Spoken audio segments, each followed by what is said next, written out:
ဒီတစ်ခါကျွန်တော်ပြောချင်တဲ့သင်ခန်းစာကတော့ Microsoft မှာပါတဲ့ style group style ပေါ့နော်ခေါင်းစဉ်တွေကိုကျွန်တော်တို့ကတူညီတဲ့ style တွေထပ်ကသုံးနေတယ်ဆိုလို့ရှိရင်ကျွန်တော်ဒီ style group ကိုသုံးလို့ရပါတယ်ခုကျွန်တော်ဒီဟာလေးကိုပုံမှန်ခေါင်းစဉ်ပေါ့နော်ခေါင်းစဉ်ဖြစ်ထားတဲ့အခါမှာခေါင်းစဉ်တွေအလဲပို့ခြင်းနဲ့ပုံမှန်ဆိုရင်တော့ကျွန်တော်တို့အလဲကနေဒီစင်တာကနေအလဲပို့ရမယ်နောက်တစ်ခုကဖောက်နေ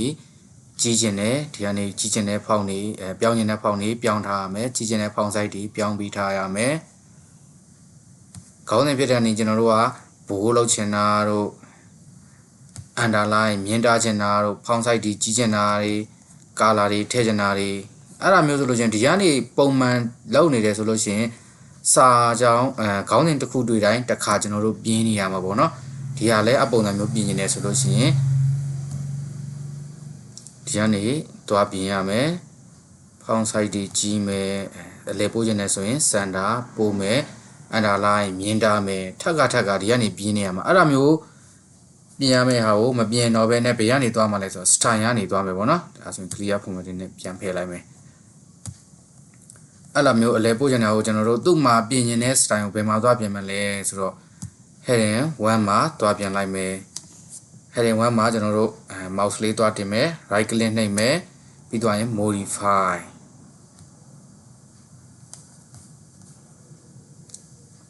အဲ့ဒီစာကြောင်းကိုကျွန်တော်တို့အလဲထားကြမှာဖြစ်တဲ့အတွက် center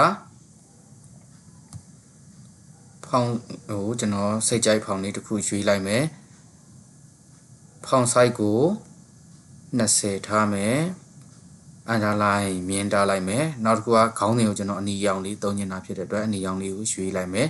ပြီးသွားရင် okay ပြောင်းပြီလားဆိုတော့မပြောင်းသေးဘူးဒီမှာကာစာချထားပြီးတော့ heading 1ကိုတွားနှိပ်လိုက်တာ ਨੇ အဲ့ဒီစာပြီးခေါင်းစဉ်ဖြစ်ပေါ့နော်အလယ်မှာလည်းရောက်သွားမယ်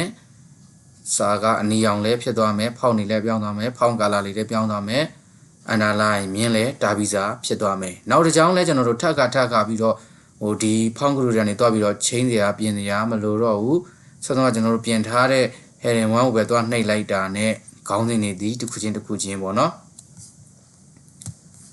အလွယ်တကူပြောင်းလို့ရသွားပါပြီပုံမှန်ပြောရရင်တော့မိုးလောင်လိုက်တဲ့ပုံစံမျိုးလေးဖြစ်သွားပါတော့တစ်ခုချင်းကိုထပ်ကလောက်ဆရာမလိုပဲနဲ့မိုးလေးတစ်ခုလောက်ထားနဲ့လိုချင်တဲ့ပုံစံလေးနောက်ထပ်မှာအဲ့မိုးထဲမှာတွားလောင်လိုက်သလိုပဲပေါ့ခုလဲ heading 1ဆိုရင် heading 1နဲ့မှာတွားပြီးတော့ပြင်ထားလိုက်တယ်လိုချင်တဲ့ခေါင်းစဉ်တိုင်းကိုအဲ့ဒီကနေတွားပြီးတော့ထည့်လို့ရပါတယ်